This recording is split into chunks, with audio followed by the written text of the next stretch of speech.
Atenção! O que farias se, grávida de 7 meses, debaixo de chuva torrencial, visses o homem com quem construíste um império ajoelhar-se? E se o anel que ele segurava não fosse para ti, e a mulher que ofegava de deleite fosse a sua assistente? Para Helena Pires, este pesadelo tornou-se a sua realidade. Mas esta não é uma história sobre uma mulher que desabou. É a história de uma mulher que, perante a traição mais profunda, recordou uma verdade crucial. Ela foi quem construiu a jaula, e ela era a única que tinha a chave. Esta é a história de como um coração gelado congelou uma empresa multimilionária. Subscreve agora para desvendar os segredos mais bem guardados e não perderes mais histórias de intriga e vingança. A queda de um império. Um loft na Avenida da Liberdade era um monumento ao seu sucesso, um testemunho silencioso de uma década de ambição implacável.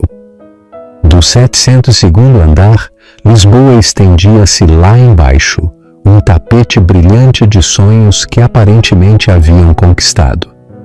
Helena Pires, o seu corpo a acomodar graciosamente a barriga de 7 meses do seu primeiro filho, estava junto às janelas do chão ao teto, uma mão pousada protetoramente sobre o seu ventre. A luz da manhã capturava o impecável diamante de 10 quilates na sua outra mão, um símbolo da vida que ela e o seu marido, Gabriel Santos, haviam construído meticulosamente. A história deles era daquelas que aparecem nas revistas. Gabriel era o líder carismático, o visionário com a lábia que podia encantar os investidores para entregarem as suas fortunas. Helena, no entanto, era a arquiteta, com uma mente tão afiada como a ferramenta de um cortador de diamantes e uma licenciatura em engenharia financeira da nova SBE. Ela foi quem desenhou as intrincadas estruturas corporativas, os estatutos e as salvaguardas financeiras para a sua firma de capital de risco, Grupo Ascensão. Ela escrevera o código, tanto literal como figurativamente, que tornara o seu império não só rentável, mas impenetrável. Ou assim ela acreditava. Estás a olhar para a cidade como se planeasses comprá-la. A voz de Gabriel, suave como um uísque envelhecido, veio de trás. Ele envolveu-a com os braços, o seu queixo apoiado no ombro dela, enquanto as suas mãos pousavam no ventre dela. Ele era bonito de uma forma clássica e sem esforço. Maxilar definido, olhos azuis penetrantes e um sorriso que parecia desarmar qualquer um que tocasse. Apenas a admirar a nossa obra, murmurou Helena, encostando-se a ele.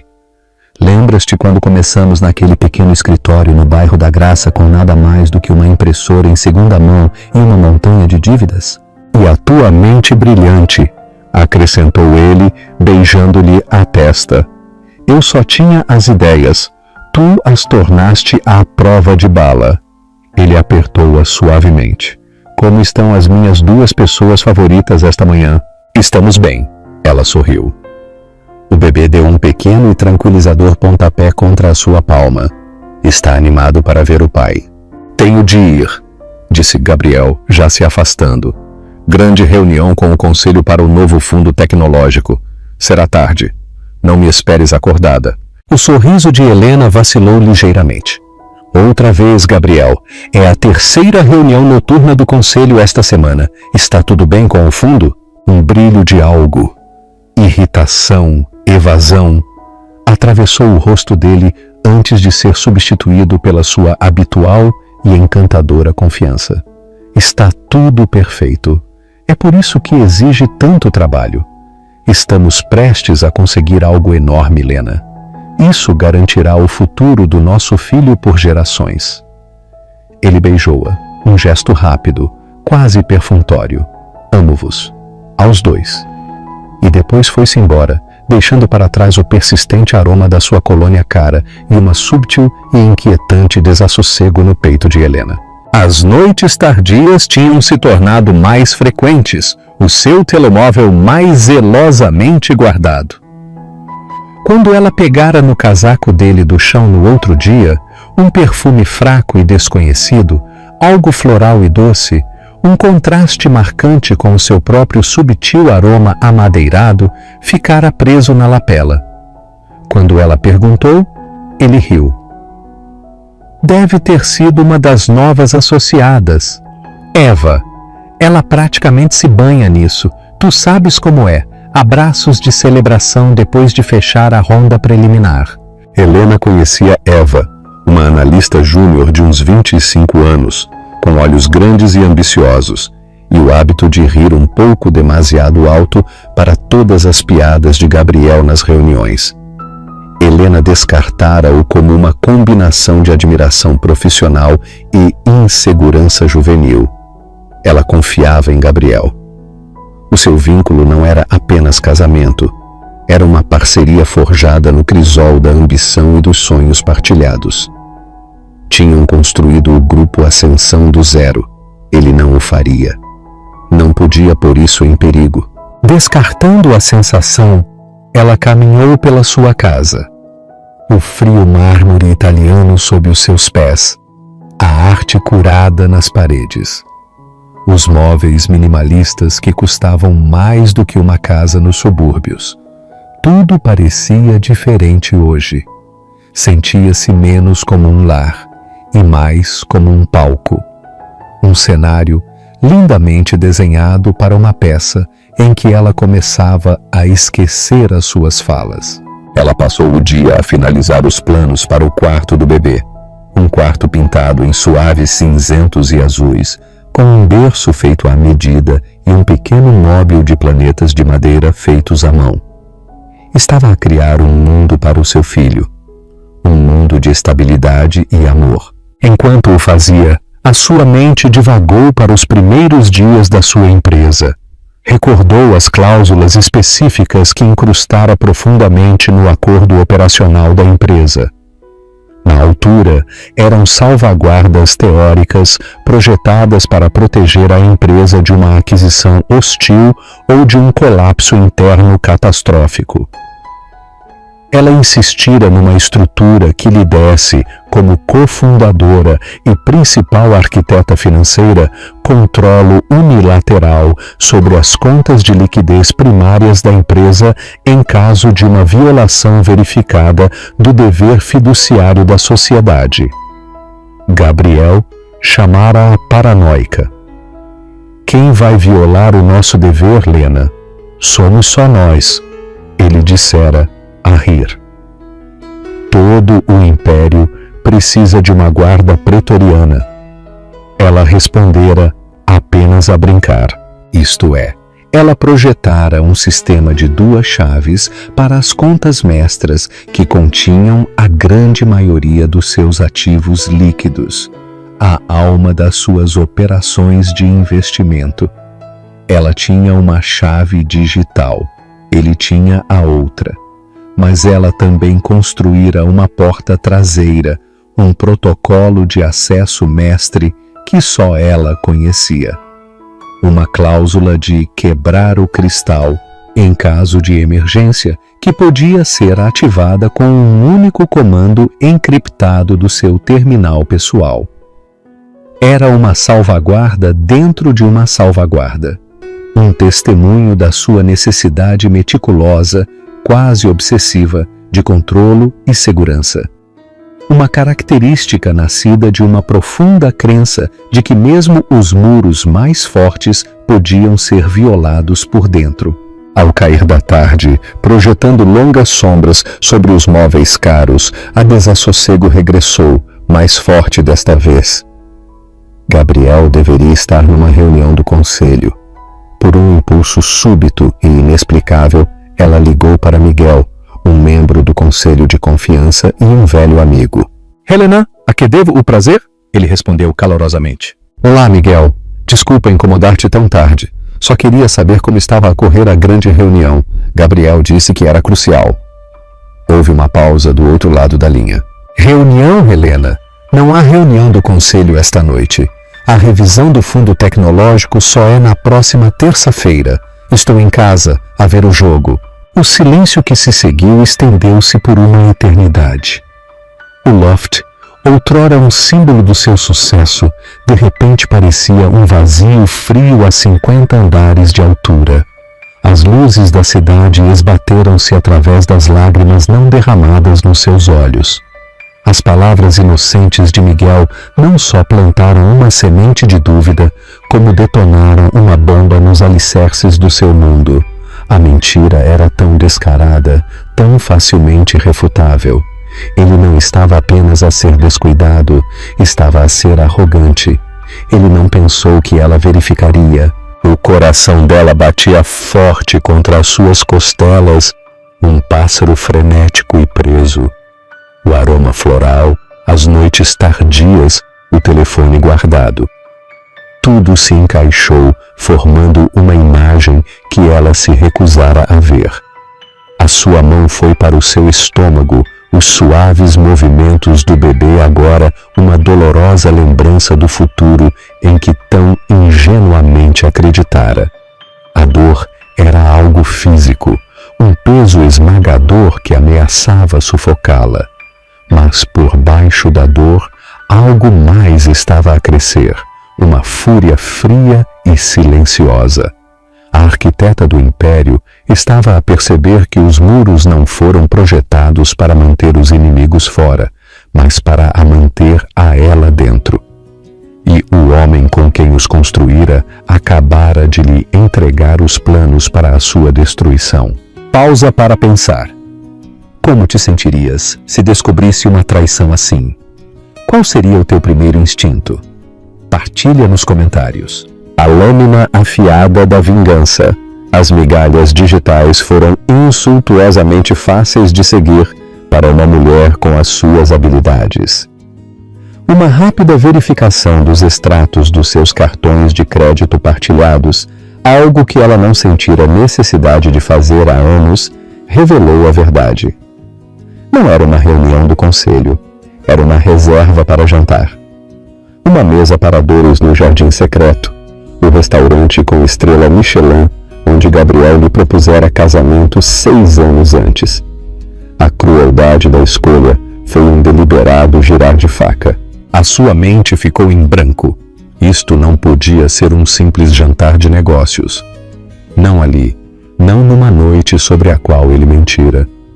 O nome na reserva não era de um cliente, era apenas o nome dele. Ele ia encontrar-se com alguém.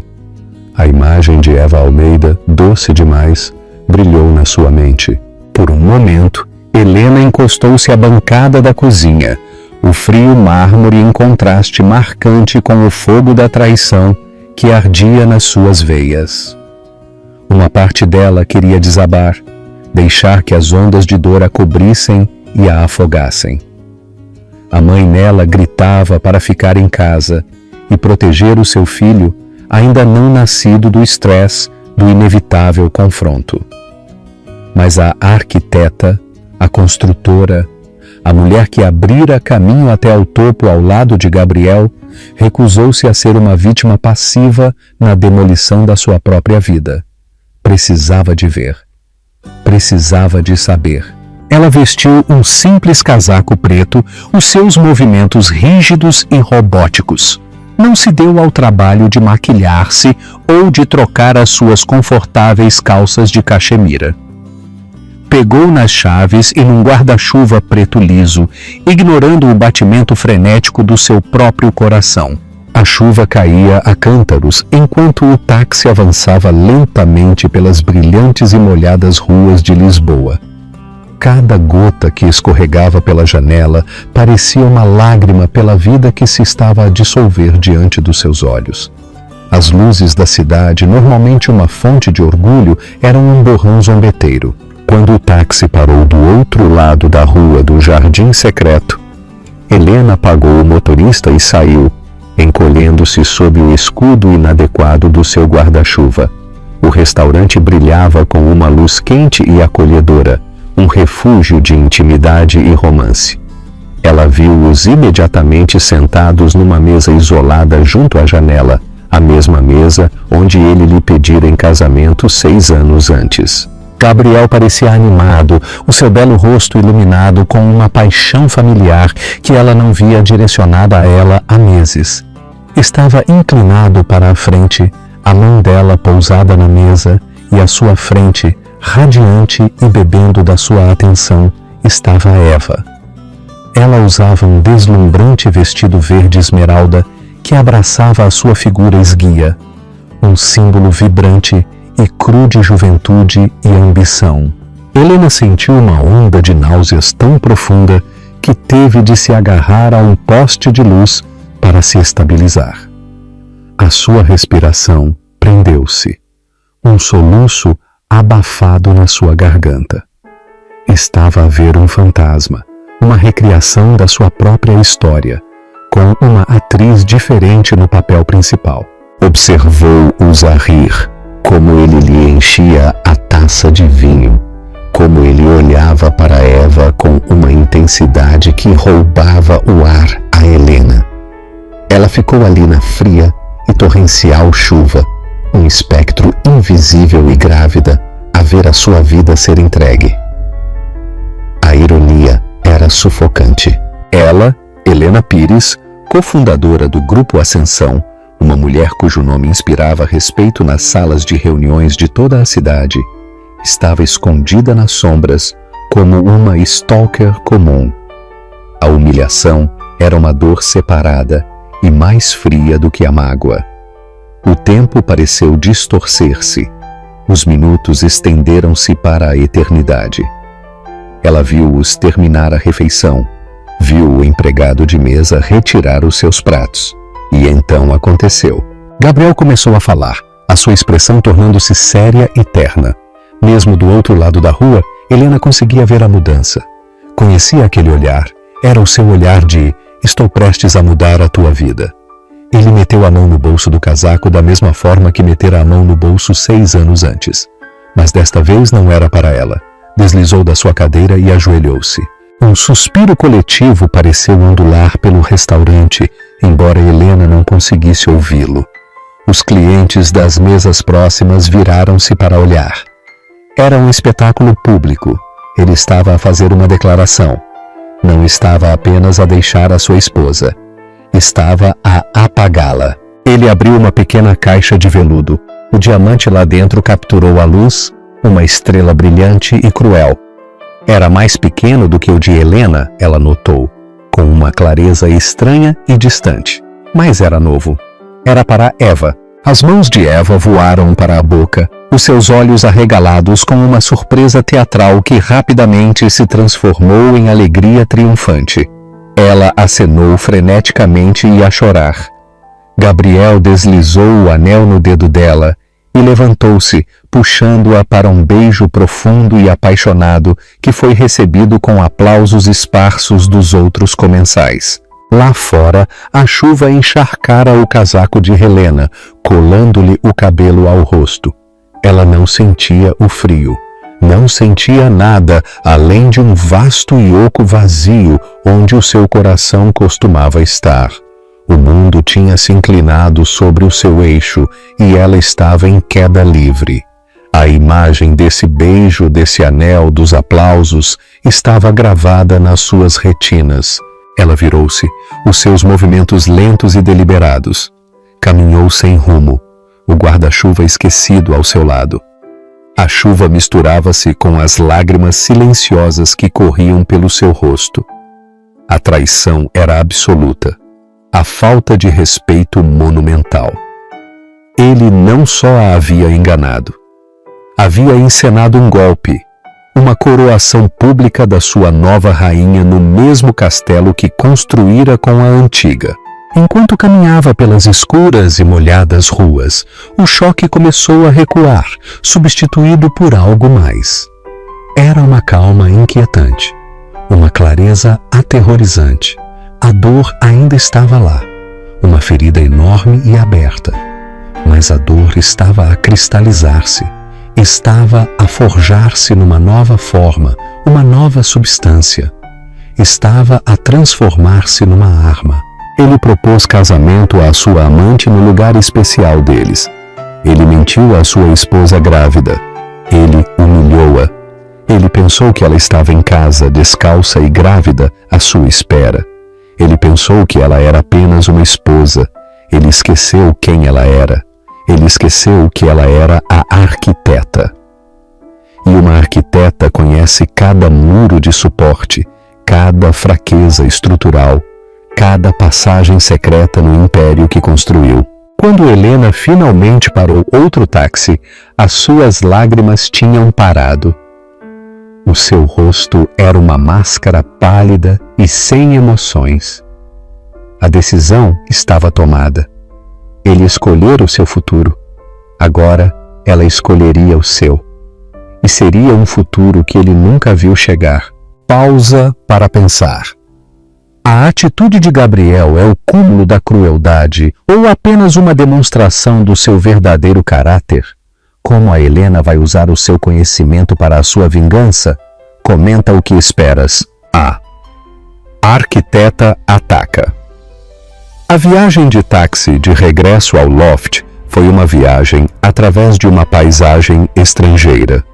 Os pontos de referência familiares da cidade eram formas alienígenas na escuridão encharcada pela chuva. Helena sentou-se perfeitamente imóvel no banco de trás, o seu casaco molhado a formar uma poça no couro, o seu olhar fixo no nada.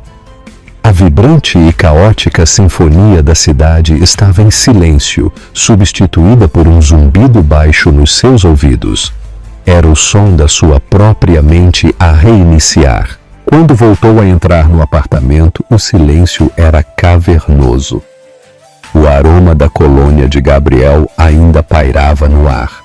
Uma presença fantasma que agora cheirava a engano. Ela passou pela sala de estar, com as suas amplas vistas da cidade que agora pareciam uma zombaria. Foi diretamente para o seu escritório partilhado, um espaço elegante e minimalista, com duas secretárias idênticas viradas uma para a outra. A dele estava ligeiramente desarrumada com papéis e memorandos de acordos. A dela estava impecável, dominada por um grande monitor de alta resolução. Por um momento, ela olhou para a fotografia emoldurada na sua secretária. Era da sua viagem à costa alentejana há 2 anos. Ambos sorriam, bronzeados à imagem da felicidade e do sucesso. Com um movimento lento e deliberado, ela pegou na fotografia e virou-a para baixo. Foi o primeiro ato de eliminação. A mágoa ainda estava lá, uma dor física profunda no seu peito. Sentia-se como se uma parte vital dela tivesse sido extirpada cirúrgica e brutalmente sem anestesia. Cada memória partilhada agora estava contaminada, cada plano para o futuro uma mentira. O bebê no seu ventre, outrora um símbolo do seu amor partilhado, era agora um vínculo com um homem que já não conhecia, um homem que se havia tornado um monstro. Uma onda de dor dilacerante a invadiu. E durante 1 minuto inteiro ela permitiu-o. Apoiou as mãos na sua secretária. O seu corpo tremia com soluços silenciosos. As lágrimas eram pela vida que perdera, pelo homem que amara, pela confiança ingênua que nunca mais conseguiria recuperar. Mas à medida que a onda recuava, não deixava desespero, mas sim uma margem de raiva pura e não adulterada. Era uma raiva fria e clarificadora, a raiva de uma mestre artesã cuja obra da vida havia sido profanada. Gabriel não só lhe partira o coração, havia desrespeitado fundamentalmente a sua inteligência. Havia assumido que ela era uma tola, subestimou-a, relegou-a ao papel de um pensamento posterior doméstico e hormonal, enquanto ele se divertia com o seu novo brinquedo. Esse foi o seu erro fatal. Ela afundou-se na sua cadeira ergonômica, o couro a suspirar sob o seu peso. Os seus dedos longos e ágeis pairavam sobre o teclado. A sua expressão refletida no ecrã escuro era uma que ela não usava há anos. Era o olhar que tinha ao dissecar uma folha de termos hostil, ou ao encontrar um defeito fatal no modelo de negócio de um concorrente. Era o olhar da caçadora. Ela ignorou o seu início de sessão habitual e entrou num portal seguro e encriptado que era a sua própria criação privada. Era um fantasma no seu sistema, invisível para qualquer um, exceto para ela.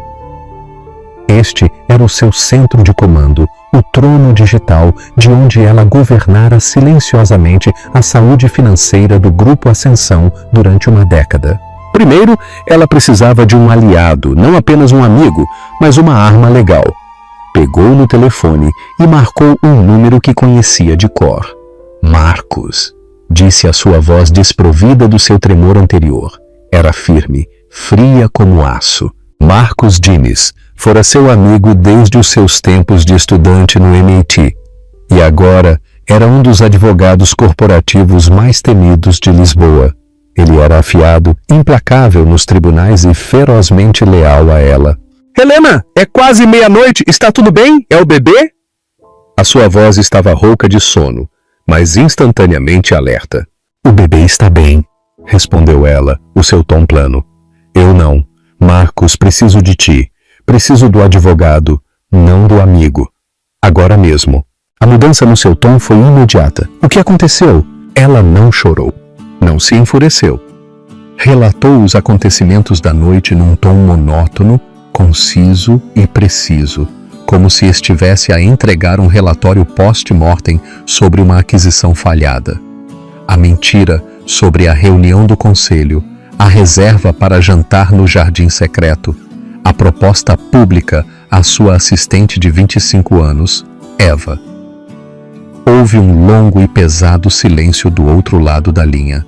Quando Marcos finalmente falou, a sua voz estava tingida de uma fúria tranquila e controlada. Ela conhecia-o bem. Aquele filho da mãe, exalou. De acordo, Helena, o que precisas? Um pedido de divórcio, ordem de restrição, o que for, está feito. Tudo isso a seu tempo, disse Helena, os seus olhos fixos nas linhas de código que surgiam no seu ecrã, enquanto os seus dedos começavam a voar pelo teclado. Mas primeiro, estou a iniciar o artigo 7º, secção 4 do Acordo de Sociedade do Grupo Ascensão. Marcos soltou um assobio baixo. Artigo 7º, secção 4. A cláusula de incumprimento do dever fiduciário. Helena, essa é a opção nuclear. Isso dá-te controle unilateral das contas de capital. Precisarias de provar má conduta grave ou desvio de fundos. Um simples romance, mesmo em público, pode não ser suficiente para se sustentar em tribunal se ele lutar. É suficiente para esta noite, afirmou Helena. Ele usou o cartão de crédito da empresa para pagar o jantar onde pediu a sua amante em casamento, que também é sua subordinada. Isso é um começo. Mas há mais. Estou a rever os seus gastos dos últimos 6 meses. Há viagens para o Algarve, compras de joias na Cartier, suítes de hotel, tudo carregado para um fundo de desenvolvimento de clientes que eu nunca autorizei. Ela estava a digitar furiosamente, a desenterrar registros que ele pensava estarem enterrados. Ele tem vindo a financiar o seu caso com o nosso dinheiro, Marcos. Tem vindo a roubar a empresa. Tem vindo a roubar-me. Meu Deus, murmurou Marcos. Não é só um infiel, é um idiota. A sua arrogância é a sua fraqueza, disse Helena, com uma sombria satisfação na sua voz. Ele pensou que eu nunca olharia. Pensou que eu estava demasiado ocupada a planear o quarto do bebê. Esqueceu-se que eu construí esta casa. Ela fez uma pausa, o seu dedo a pairar sobre o comando final. Marcos, preciso que comeces a redigir o enquadramento legal para apoiar isto. Preciso de declarações juradas. Preciso que estejas pronto para apresentar ordens judiciais pela manhã. Quando ele acordar, quero que ele esteja bloqueado de tudo, profissional, financeiramente, completamente. Considera feito, disse Marcos, a sua voz agora energizada pela emoção da luta. Vou pôr a minha equipe em linha agora mesmo. Estaremos prontos. Tens a certeza de que queres fazer isto, Helena? Uma vez que pressiones esse botão, não há volta a dar. Helena olhou à volta do escritório, a vida em que havia derramado a sua alma. Olhou para o corredor que levava ao suave e delicado quarto do bebê que preparara com tanto amor. Pensou no seu filho e no que queria para ele.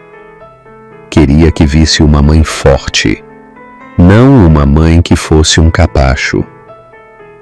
Pensou em Gabriel de joelhos, mas não para ela.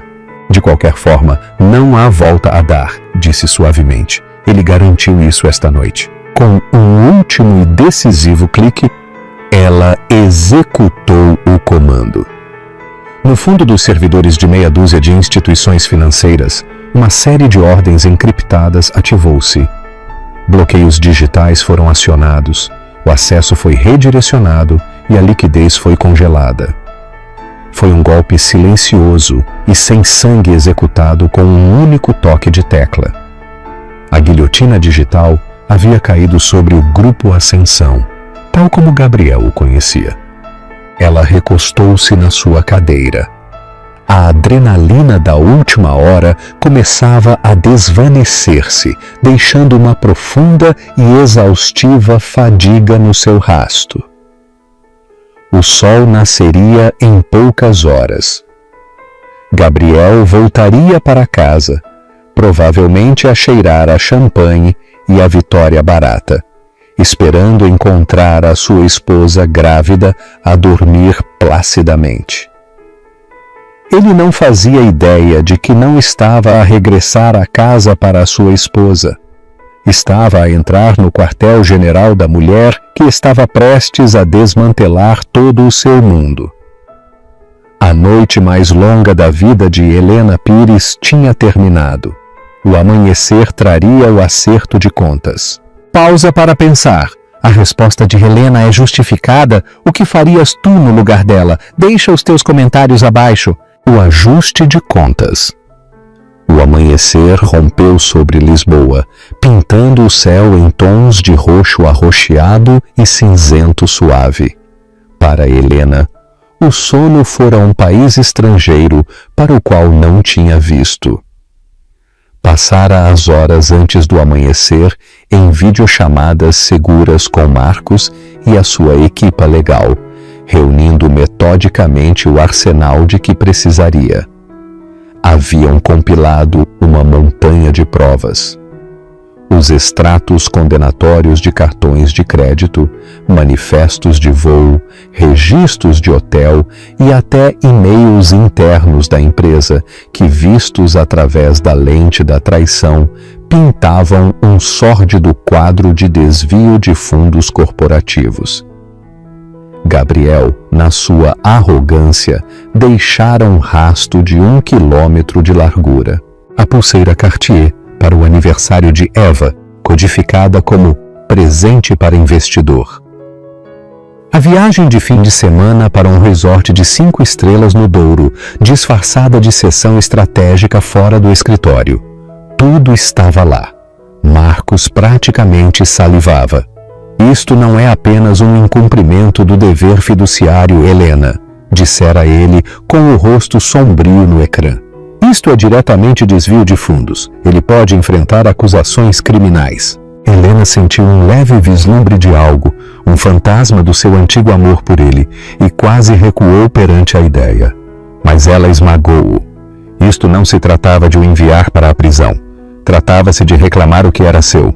Exatamente às 7 da manhã, Helena executou a fase final do seu plano. O congelamento inicial fora uma retenção temporária. Isto era o bloqueio total. redirecionou todas as permissões de transferência de entrada e saída para um novo conjunto de protocolos que exigiam a sua autorização exclusiva. Alterou as palavras-passe administrativas de todos os portais bancários corporativos. Assinou e enviou digitalmente um aviso formal ao Conselho do Grupo Ascensão, informando-os da ativação do artigo 7º, secção 4, citando grave má conduta financeira por parte do CEO Gabriel Santos e anexando um arquivo preliminar de provas compiladas pela firma de Marcos. Concluiu afirmando que, de acordo com os estatutos fundadores da empresa, ela assumia o controle operacional único temporário de todos os ativos financeiros, aguardando uma investigação completa. Estava feito. O motor multimilionário do Grupo Ascensão parara. Cada euro de capital líquido, cada conta de investimento, cada linha de crédito estava agora bloqueada atrás de uma parede digital que só ela podia atravessar. Depois, preparou uma chávena de chá descafeinado, os seus movimentos calmos e medidos. Sentou-se na ilha da sua cozinha, banhada pela luz da manhã, uma imagem de serenidade. Para qualquer observador, era apenas uma mulher grávida a desfrutar de uma manhã tranquila.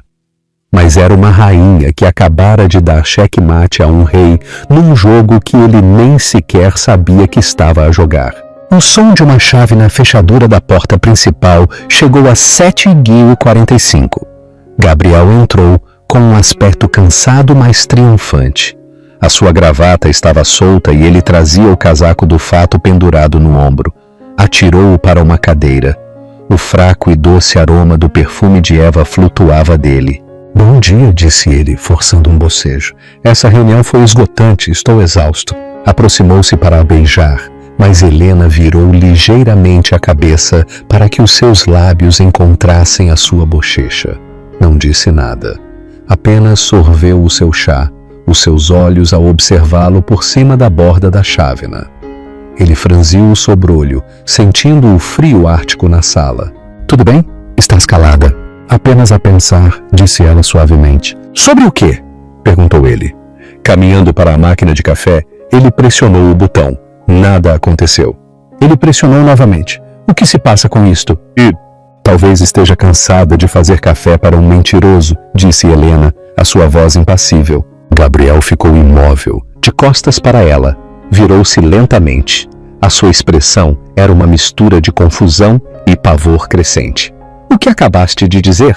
"Que sei, Gabriel", repetiu Helena, pousando a sua chávena com um suave clique. "Sei que não houve reunião do conselho. Sei que estiveste no jardim secreto. Sei que pediste a tua assistente de 25 anos em casamento com um anel que compraste com o cartão da empresa." A cor esvaiu-se do rosto dele. Parecia, pela primeira vez desde que o conhecia, completamente perdido. Abriu a boca, mas nenhum som saiu. "Como? Como soubeste? Achaste mesmo que eu não iria saber?" perguntou ela, uma risada sem humor escapando dos seus lábios. "Pensaste que eu estava tão absorta a escolher cores de tinta para o quarto do bebê que me esqueci de como ler um extrato financeiro? Esse foi o teu erro. Esqueceste quem eu sou." O pânico começou a apoderar-se dos seus olhos, rapidamente substituído pela sua configuração padrão. Defesa agressiva. "Helena, estás grávida, estás hormonal, emocional, não entendes. Não te atrevas." Ela interrompeu-o, a sua voz baixando para um sussurro perigoso. "Não te atrevas a esconder-te atrás da minha gravidez. Estou a ver as coisas com mais clareza do que nunca." O seu telemóvel vibrou na bancada. Ele olhou para ele, depois vibrou de novo. E de novo. Uma torrente de notificações começou a inundar o seu ecrã. Os seus olhos arregalaram-se de pânico ao ler os previews. E-mails do seu CFO, dos membros do conselho, do banco. "O que está a acontecer?" murmurou ele, agarrando o telefone. "As contas! Diz que as nossas linhas de crédito estão congeladas. A transferência para o novo financiamento da Série B para aquela startup de biotecnologia foi recusada. O que diabo fizeste? Fiz o que os nossos estatutos me indicaram para fazer, disse Helena, levantando-se e caminhando para a sua secretária. Virou o seu monitor para ele, mostrando os comandos executados e a carta ao conselho. Protegi a empresa de um CEO comprometido e corrupto. Congelei cada euro. O Grupo Ascensão está oficialmente fechado para negócios. O teu negócio de qualquer forma. Ele olhou para o ecrã. O seu rosto era uma máscara de incredulidade e horror. Tentou iniciar sessão no seu próprio portal bancário, no seu telefone. Acesso negado. Tentou os detalhes do seu Amex corporativo num site de um fornecedor. Cartão recusado. O peso catastrófico total finalmente desabou sobre ele. Não só o seu caso foi exposto. Toda a sua vida profissional estava a evaporar-se em tempo real. Os acordos que ele passara meses a elaborar estavam prestes a ruir. A sua reputação estava prestes a ser destruída. Não podes fazer isto, balbuciou. A sua voz tremia de raiva. Esta é a minha empresa. Eu a construí. Tu eras a face. Helena corrigiu-o calmamente. Eu era a base. E a base está cansada de apoiar um mentiroso e um ladrão. Um ladrão? Isso é loucura. É? Replicou ela, pegando num resumo impresso dos seus gastos de desenvolvimento de clientes. Falamos da pulseira de 5.000 euros para a Eva, ou do fim de semana num resort no Douro, ou talvez do adiantamento do aluguer do novo apartamento dela. Tens vindo a desviar fundos desta empresa, da nossa empresa, há meses. Não só quebraste os nossos votos matrimoniais, Gabriel, quebraste a lei. Ele olhou para ela sem palavras. O visionário carismático desaparecera.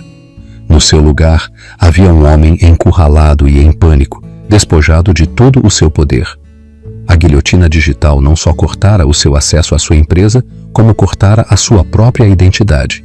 Ele não era nada sem o Grupo Ascensão, e ela acabara de o tirar com alguns cliques do rato. O silêncio no loft era denso com as consequências da bomba de Helena. Gabriel ficou imóvel, o seu rosto a mudar através de um caleidoscópio de emoções, incredulidade, fúria e, finalmente, um terror crescente e nauseante. O zumbido constante do seu telemóvel era uma banda sonora frenética para o seu mundo a desabar. Estás louca! Finalmente, ele cuspiu as palavras, tingidas de veneno. Vais destruir a empresa, a nossa empresa. Todo o nosso trabalho, tudo o que construímos, vais queimá-lo até os alicerces porque estás com ciúmes. Helena soltou uma risada curta e aguda, sem humor. Ciúmes? Oh, Gabriel, estamos muito além dos ciúmes. Isto não é uma birra emocional.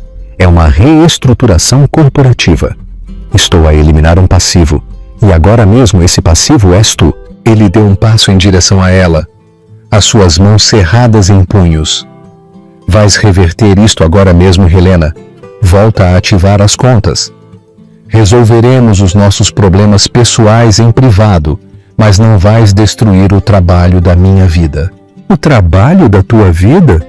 Replicou ela, a sua voz perigosamente tranquila, enquanto dava um passo para o encontrar sem medo. Eu estava lá, lembras-te? Eu estava lá quando tivemos de escolher entre pagar o aluguer do nosso apartamento ou o escritório. Eu fui quem escreveu o algoritmo que nos deu o nosso primeiro financiamento inicial. Eu fui quem estruturou os acordos que te fizeram parecer um gênio. Tu eras a estrela do espetáculo, Gabriel, mas eu escrevi o guião. Eu construí o palco e eu controlo as luzes. Parece que te esqueceste. Pensaste que eu era só a esposa? O seu rosto contorceu-se numa careta. Então é disto que se trata? Sempre ressentiste o meu sucesso, o meu perfil público. Não, disse ela, abanando a cabeça com pena. Celebrei o teu sucesso porque pensei que era o nosso sucesso. O problema é que começaste a acreditar na tua própria imprensa. Pensaste que eras invencível. Ela apontou para o seu telemóvel. Como está a tua nova noiva, a propósito? Já te ligou? Imagino que é bastante difícil planear um casamento quando o patrimônio líquido do teu noivo se reduziu a fiapos nos seus bolsos. A menção de Eva e da proposta pareceu reacender a sua fúria. Deixa-a fora disto! Não posso. Tu a trouxeste para a nossa empresa. Tu a trouxeste para as nossas finanças. E tu a trouxeste para o restaurante onde me pediste em casamento. A voz de Helena quebrou-se pela primeira vez, a dor crua a surgir momentaneamente. Acreditaste que eu não saberia? Acreditaste que esse nível de crueldade ficaria sem resposta? O desespero começou a infiltrar-se na sua voz. Ele mudou de tática. A raiva dissolveu-se numa súplica. Helena, disse ele, a sua voz suavizando-se, tentando o velho charme que sempre funcionara nela. Eu errei. Eu sei. Fui estúpido e imprudente. E lamento muito. Estava sob muita pressão com o novo fundo. E a Eva, ela foi uma distração. Não significou nada. Significou o suficiente para um anel, Helena replicou, o seu coração endurecendo-se contra a familiar cadência manipuladora da voz dele. Significou o suficiente para me mentires durante meses. Significou o suficiente para me humilhares. Foi um erro. Eu vou acabar com isso. Vou despedi-la. Podemos resolver isto, Lena. Pensa no bebê. Ele baixou o olhar para o seu estômago. Esta era a sua carta na manga, a única coisa que ele acreditava que a podia fazer ceder. O nosso filho? Que tipo de vida terá se destruirmos tudo assim? Podemos ir à terapia? Podemos superar isto? Não faças isto à nossa família. Foi o pior que ele podia ter dito. O uso do seu filho ainda não nascido como moeda de troca foi uma profanação final e imperdoável. O rosto de Helena, que havia mostrado um vislumbre de dor, tornou-se uma máscara impenetrável de gelo. Família? Repetiu a palavra como se fosse um objeto estranho na sua boca. Uma família é construída sobre a confiança e o respeito, Gabriel. Tu incineraste ambos. Este filho, disse colocando uma mão protetora sobre o seu ventre, não será criado numa casa de mentiras. Não será um peão que uses para me controlar. Terá um pai devoto e honesto, não dois que se desprezam. Não tens o direito de o usar como escudo para o teu comportamento nojento. Ele viu então que havia perdido. A última alavanca de controlo estava quebrada. O terror regressou multiplicado por 10. O que queres, Helena? Dinheiro? Queres comprar-me? Bem, dá-lhe um preço. Só volta a ativar a empresa antes que seja tarde demais. Essa é a questão, Gabriel. Ainda não entendes? Disse ela passando por ele em direção à janela, olhando para a cidade.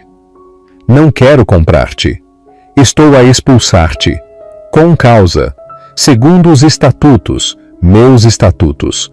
Um sócio declarado culpado de má conduta financeira grave perde a sua participação acionária. Reabsorve-se na empresa. Não vais receber uma compra. Não vais receber um preço. Vais sair deste apartamento com nada mais do que a roupa que trazes vestida e uma montanha de contas legais. Ele olhou para ela com a boca aberta. A audaciosa totalidade da sua vitória finalmente estava a apoderar-se dele. Ela planeara isto, construíra esta armadilha anos atrás. E ele, estúpida e arrogantemente, caíra diretamente nela. Há mais uma coisa, disse Helena, virando-se para o olhar. Fiz uma verificação de antecedentes da tua noiva. Eva. O nome completo dela é Eva Faria. O rosto de Gabriel ficou branco. Era um tom de medo que Helena nunca lhe vira antes. O pai dela, Gabriel, continuou Helena, a sua voz clínica e precisa. É Arthur Faria, o chefe do departamento de aquisições da CMVM. o mesmo homem cuja aprovação precisas para finalizar a megafusão com a Telecom Portugal. O acordo que disseste ao nosso conselho, que era um facto devido aos teus impecáveis contactos governamentais. Não estavas apenas a ter um caso, certo, Gabriel? Estavas a tentar casar-te para conseguir um acordo de 1.000 milhões de euros. Estavas a usar a nossa empresa, o nosso dinheiro, para garantir uma ligação que ias apresentar como a tua própria brilhante rede de contactos. A última peça do puzzle encaixou-se. Era uma traição tão profunda, tão cheia de engano, que era quase uma obra de arte. Não só ele havia enganado a sua esposa, como estava preparado para defraudar a sua própria empresa. Já enviei a Marcos as provas preliminares do teu desvio de fundos, juntamente com os detalhes da tua relação com a filha dele para o escritório de Arthur Faria, disse Helena com frieza. Imagino que essa fusão agora esteja fora de questão, juntamente com a tua carreira. Gabriel parecia ter sido agredido fisicamente, recuou cambaleante, o seu rosto uma ruína de suor e desespero. Já não era o mestre do universo, era uma fraude exposta da forma mais brutal imaginável pela única pessoa que ele tinha a certeza de controlar. Sai, disse Helena, a sua voz tranquila, mas com o peso inabalável da finalidade. Sai da minha casa, sai da minha empresa e mantém-te afastado do meu filho, Gabriel. Ele olhou para ela pela última vez, um olhar desesperado e suplicante que ela encontrou com um olhar tão duro e inflexível como os diamantes que outrora lhe dera. Não restava nada a dizer. Ele virou-se, um homem quebrado, e saiu do loft, deixando a porta fechar-se atrás dele, o suave clique a ecoar como um martelo no fim de uma era. Helena ficou sozinha no silêncio, a única governante indiscutível do império que construíra, salvara e agora reclamara. Pausa para pensar. A Helena foi longe demais? Ou a resposta dela foi justa para a profundidade da traição? O que pensas sobre as ações dela? O novo começo. As semanas que se seguiram à ignominiosa saída de Gabriel foram uma aula magistral de demolição controlada e reconstrução meticulosa. A tempestade havia rebentado, e agora Helena navegava pelos escombros não como uma sobrevivente, mas como a arquiteta do novo mundo, a ressurgir do antigo. O seu primeiro ato no silêncio ressonante do loft, depois de ele sair, não foi de celebração. Foi preparar uma chaleira, sentar-se à sua secretária e começar o trabalho. As primeiras 24 horas foram críticas. Convocou uma reunião de conselho virtual de emergência ao meio-dia desse mesmo dia. Os membros do conselho, uma coleção de veteranos experientes e cínicos da indústria, apareceram no seu ecrã com expressões que iam da grave preocupação ao alarme total. Todos tinham recebido a sua notificação e tinham visto o gotejamento inicial de alertas financeiros catastróficos. Eles esperavam histeria, lágrimas, uma disputa matrimonial desordenada que se derramaria no âmbito corporativo. Obtiveram Helena, calma, serena e armada com uma inexpugnável montanha de dados. Boa tarde. Começou. A sua voz, uniforme e firme, sem trair a agitação da noite anterior. Como sabem, promulguei o artigo 7º, secção 4 dos Estatutos Fundadores do Grupo Ascensão. Esta não foi uma decisão tomada de ânimo leve. Durante os últimos meses, Gabriel Santos incorreu num padrão de comportamento que constitui grave má conduta financeira e desvio de fundos. Ela não falou do caso nem da proposta, manteve-o estéril, profissional. Partilhou o seu ecrã, mostrando folhas de cálculo que brilhavam com uma clareza condenatória. Linha por linha, ela os guiou através do fundo de subornos não autorizado, dos luxuosos gastos pessoais disfarçados de desenvolvimento corporativo, das joias, do aluguer secreto do apartamento para Eva. Estas ações representam um profundo incumprimento do dever fiduciário e expuseram a empresa a um risco legal e financeiro significativo, afirmou. O meu congelamento das nossas contas de capital foi uma medida defensiva necessária para proteger os ativos da empresa e os seus investimentos de mais desvio de fundos. Houve perguntas, claro, agudas e penetrantes de Ricardo Silva, um magnata de capital privado grisalho que os conhecia a ambos há anos. Helena, esta é uma acusação grave. Tens a certeza de que não é um mal-entendido? Uma disputa pessoal? Ricardo, replicou Helena, encontrando o seu olhar através da câmara sem se abalar. Um adiantamento de 200 mil euros para um apartamento no bairro de Alfama, para uma analista júnior carregado para uma conta de cliente fantasma? Parece-lhe um mal-entendido? Tenho as transferências bancárias. Tenho o contrato de arrendamento. Isto não é uma disputa, é um roubo. A sua entrega fria e factual não deixou lugar para debate. Depois expôs o seu plano de estabilização, de cooperação transparente com qualquer organismo regulador e de manutenção da continuidade operacional das suas empresas de carteira. No final da chamada de 1 hora, o tom havia mudado completamente. O conselho, vendo não uma esposa desprezada, mas uma líder decisiva que protegia o seu território, deu-lhe o seu voto de confiança unânime para assumir o papel de CEO interina. A primeira batalha mais crítica estava ganha. Simultaneamente, Marcos Diniz travava a guerra na frente legal. A evidência que Helena desenterrara era tão descarada que a estratégia legal inicial de Gabriel de fanfarronice e negação desmoronou em questão de dias. Arthur Faria, um homem cuja reputação fora construída sobre uma imagem de integridade inabalável, estava apoplético. Uma fuga de informação interna do seu escritório, provavelmente deliberada, informou Marcos que Faria ligara pessoalmente para o Ministério Público. Ele não estava apenas a matar o acordo com a Telecom Portugal, estava a salgar a terra, onde outrora estivera a carreira de Gabriel.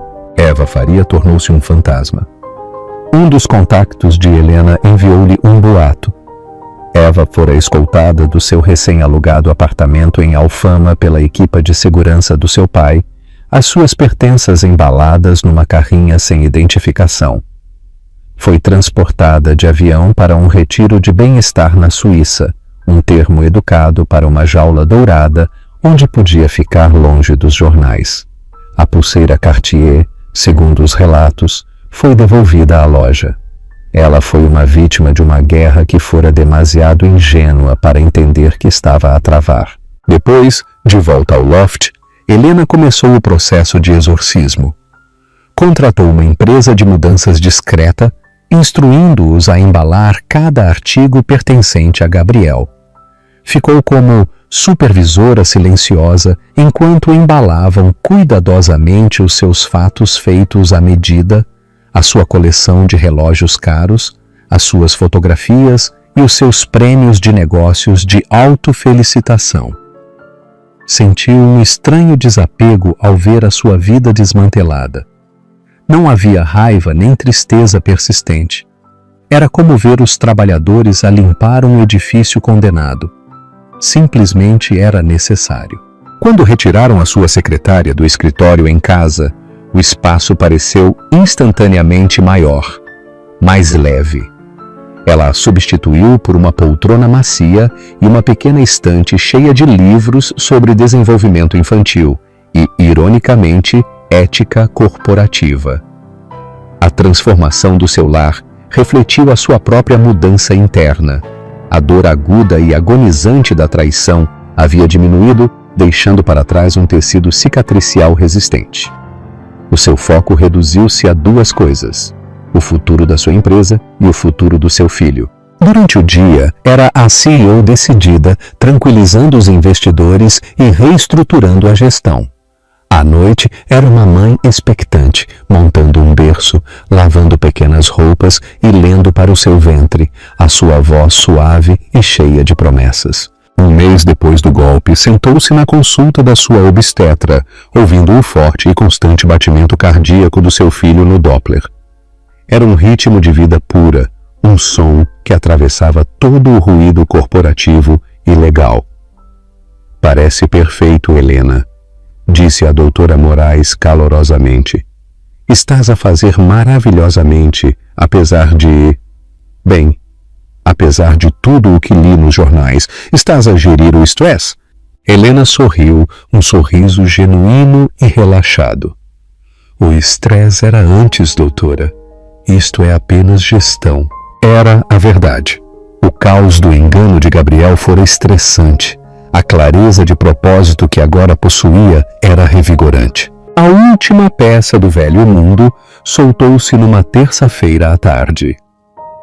Ela estava no escritório recém-montado, a rever uma folha de termos para uma promissora firma de biotecnologia quando chegou a mensagem de texto de Marcos. Aceitou o acordo de culpa. 5 anos de segurança mínima, renúncia a todas as reclamações, todos os direitos para sempre. Acabou, Helena. És livre. Ela leu a mensagem uma vez, depois 2 vezes. Recostou-se na sua cadeira, o couro a suspirar suavemente. Não foi a explosiva rajada de vitória que talvez imaginara outrora.